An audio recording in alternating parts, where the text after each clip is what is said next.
여러분 반갑습니다. 여러분의 멘탈 전도사 천마스입니다. 하루가 또 시작됩니다. 여러분과 함께 또 하루를 시작하네요. 토요일 즐거운 마음으로 한번 달려보도록 하겠습니다. 살다 보면은 고마움을 표현을 해야죠. 상대방한테. 이 고마움을 표현하면 어떻게 해야겠습니까? 제가 알려준 대로 하면은 부와 행운이 끌어당겨진다고 하더라고요. 부하고 행운이 끌어당겨진다. 어떻게 표현할까 한번 설명해 보겠습니다. 이 감사하는 것은 단순히 고마움을 표현하는 것이 아닙니다. 감사를 주고 받음으로써 받는 사람은 자존감이 올라가고 주는 사람은 긍정적인 에너지가 생기고 그렇게 돈독해진 관계를 통해서 궁극적으로 부와 행복이 끌어당겨지는 거죠. 여기 감사를 표할 때 그것을 더 특별하게 만들어주는 이 세 가지 방법이 있어요. 그 방법을 통해서 관계를 더욱더 돈독하게 만들고 더 많은 부와 행운을 끌어당기는 거죠. 첫 번째는 구체적으로 말을 하는 겁니다.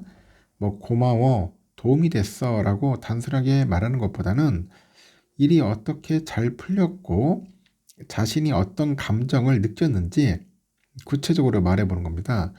사람은 자신에 대한 칭찬이 더 구체적일수록 더 크게 기뻐하는 거죠. 두 번째는 편지나 간단한 선물을 한번 곁들여 보는 겁니다. 그 말은 금방 사라지지만 선물은 계속 남아가지고 이 긍정적인 기억을 되살리고 강화시키더라고요. 꼭 고가의 선물일 필요 없어요. 작지만 센스 있는 선물을 준다거나 혹은 자신만이 줄 수 있는 선물로 더욱 깊은 기억을 남겨보자는 겁니다. 편지 한 장이라도 내가 직접 쓴 것이라면 특별한 선물이 되겠죠. 세 번째는 남들 앞에서 칭찬하는 겁니다. 상대가 쑥스러워할 것이라는 이유로 그 감사를 꼭 남들 안 보는 데서 해야 할 필요는 없어요. 다른 사람들 앞에서 과장되지 않는 담담한 표현으로 이 상대가 준 도움에 감사를 표현하는 거죠. 겉으로는 쑥스러워서 미소를 짓겠지만 속으로는 무척이나 기뻐할 것이고 그 기쁨은 다시 여러분에게 돌아갈 겁니다. 그래서 제가 이야기하는 거 한번 실천해 보시면 여러분 큰 도움이 될 거예요. 알겠죠? 그러면 또 한번 세상 돌아가는 소식 또 삼성과 관련된 이야기들이 있는지 한번 살펴보도록 하겠습니다. 중국 1위의 그 전기차 제조사죠. BYD. 이 BYD가 한국 시장 공략에 이제 고삐를 재는 것 같아요. 한국법인 홈페이지에 헬로우 코리아 문구와 함께 출범일 1월 16일 카운트다운에 오던 BYD가 국내 승용차 판매 모델을 공개하고 판매를 시작해요. 이에 앞서서 중국판 다이소라고 불리는 그 미니소는 지난 연말부터 서울 종로구 대학로에 매장을 내고 그리고 한국 시장에 재진출을 했네요. 차이나테크를 필두로 이제 중국 기업의 한국 내수 시장 공습이 본격화됐는데 융단 폭격이라는 표현이 지나치지 않을 정도만큼 아주 침투 범위가 전방위적이라고 합니다. 이커머스 시장에서는 이미 알테시라고 불리죠. 알리익스프레스, 테무, 쉬인 이런 게 이제 한국에서 시장의 지배력을 키우고 있는데 이 업종 불문해서 중국 기업의 한국 시장 신규 재진출 사례가 잇따릅니다. 트럼프 행정부 2기 출범을 맞이해서 미국의 대중국 견제가 갈수록 거세지고 있는데 이 자국의 내수 둔화에 따라서 과잉 재고를 해결하려고 한국 등 수출국 다변에 나서고 있는 것 같아요. 이 저렴한 가격에 낮은 품질이라는 인식이 팽배하던 그 과거와 달리 최근에 중국 기업은 가성비에다 기술력까지 갖췄다요. 이 안방을 사수해야 할 한국 기업 간담을 아주 서늘하게 만들죠. 전문가들은 중국이 이 내수의 위축과 총수요 감소에 따라서 과잉 재고를 해결하려고 이제 수출의 다변에 나서는 과정에서 한국 시장에서도 이 피말리는 그런 점유율 경쟁이 펼쳐질 겁니다. 중국 기업이 한국 시장을 겨냥해서 파생 공세를 펴고 있는데 자동차, IT, 가전, 소비재 등 모든 영역에 걸쳐서 침투 범위를 확장합니다. 자동차 산업에서는 중국 전기차 회사죠. BYD 진출로 긴장감이 팽배합니다. 이 BYD는 올 1월 16일 한국에서 이 수용차 브랜드를 공식 출범하는데 이 BYD가 국내 수용차 시장에 진출하는 것은 지난 2016년 사용차 판매를 시작한 지 9년 만이에요. BYD는 딜러사 6곳을 선정해가지고 서울, 경기, 인천, 부산, 제주 등 이 전국적인 판매만 갖췄고, 이 판매만 돌려보니까 주행 세단 C라고 소형 스포츠 유틸리티 차량 아토3, 그리고 소형 해치백 돌핀 등이 이제 물망에 오릅니다. 해당 모델은 현재 환경부 국립환경과학원에서 배출가스 인증 절차를 밟고 있고, 이 BYD는 지난 23년 일본 진출 때에도 아토3하고 돌핀을 앞세웠죠. 한때 그 BYD는 중국 내수용 기업으로 폄하됐는데 이제는 위상이 달라졌어요. 지난해 전 세계에서 전기차 176만 대 판매했고 1위 테슬라와 격차를 3만 대로 좁혔습니다. 판매량 대부분이 중국에서 나왔는데 하여튼 동남아, 남미를 중심으로 지금 해외 판매량을 빠른 속도로 늘립니다. IT 시장에서는 국내 소비자에게 잘 알려진 샤오미가 한국 기업을 위협하네요. 한국 소비자에게 샤오미는 아주 친숙한 브랜드인데 이미 품목별로 적지 않은 침투율을 보입니다. 샤오미는 2016년부터 한국에서 총판을 운영했고 현재 국내 내수 시장을 겨냥해서 스마트워치나 로봇 청소기, 공기청정기, TV 모니터, 자급제 스마트폰 등을 판매를 해요. 자신감을 얻은 샤오미가 최근에 한국법인 샤오미 테크놀로지 코리아를 설립을 하고 약 20명의 직원이 업무를 시작을 했어요. 샤오미는 한국에서 올 상반기 오프라인 매장을 열었고 레드미하고 포코 등 중저가 스마트폰을 집중 판매해서 안정적인 점유율 확보를 노립니다. 이 샤오미의 글로벌 스마트폰 점유율은 지난해 3분기 기준 삼성과 애플에 이어서 3위까지 올라왔어요. 최근에 국내 시장에서 존재감이 두드러지는 로보락도 있어요. 샤오미가 투자한 업체인데 이 로보락은 이미 한국 로봇 청소기 점유율 1등입니다. 이 로보락은 탄탄한 기술력으로 프리미엄 카테고리 포지셔닝에도 성공했다는 평가고요.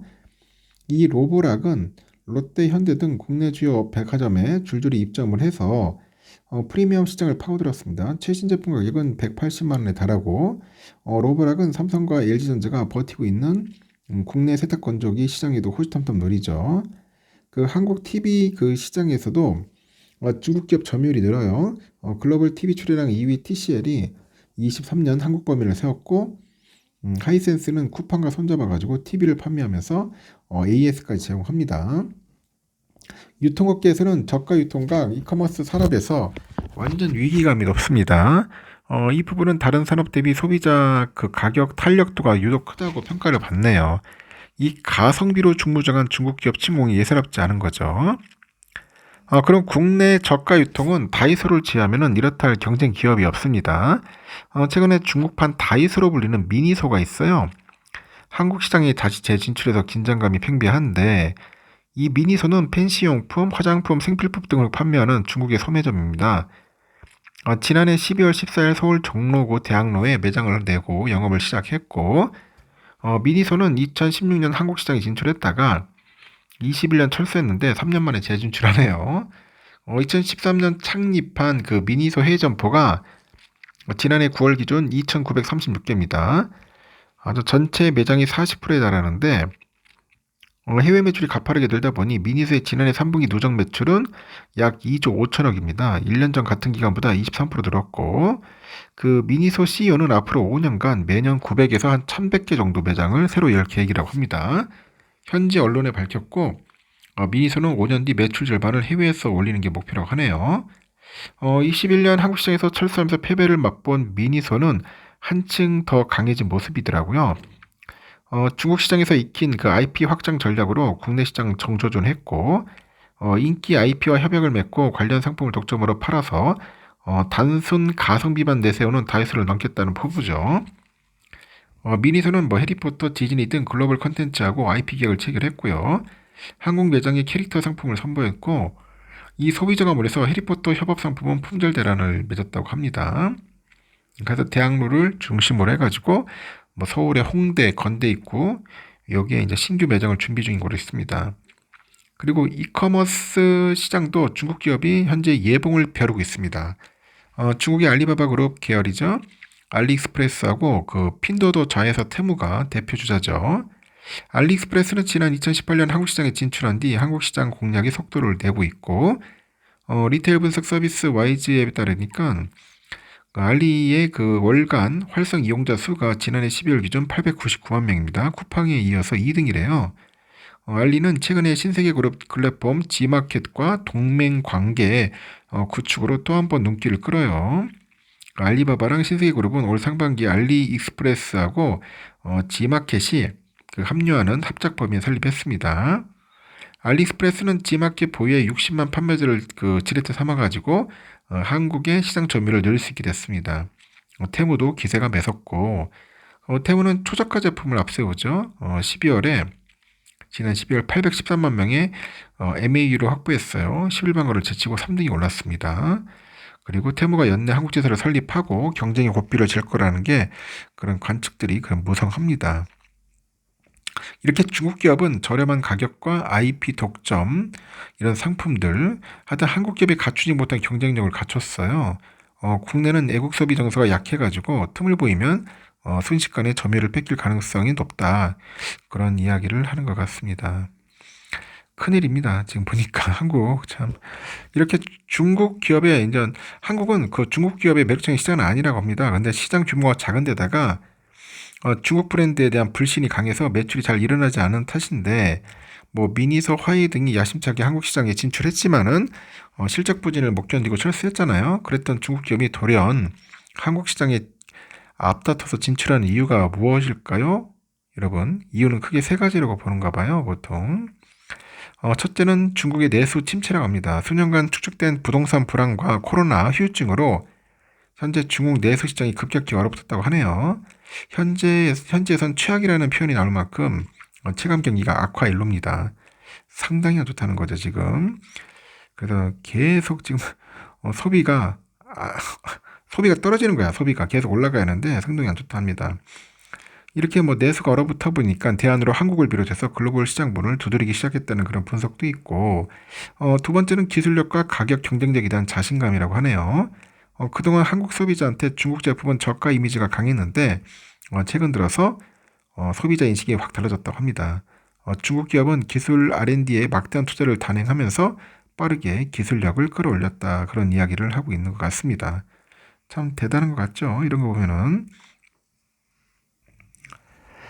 중국은 국가 주도 외생적인 성장 전략과 민간 부분의 경쟁을 기반으로 해서 내생적인 성장을 접목해서 빠른 속도로 기술 발전을 이뤄내고 있다는 게 다수 전문가의 진단이라고 합니다.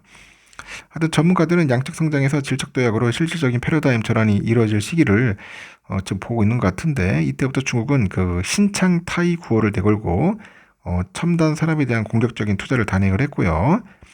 중국 특유의 탄탄한 기업 인프라도 강점으로 평가됩니다.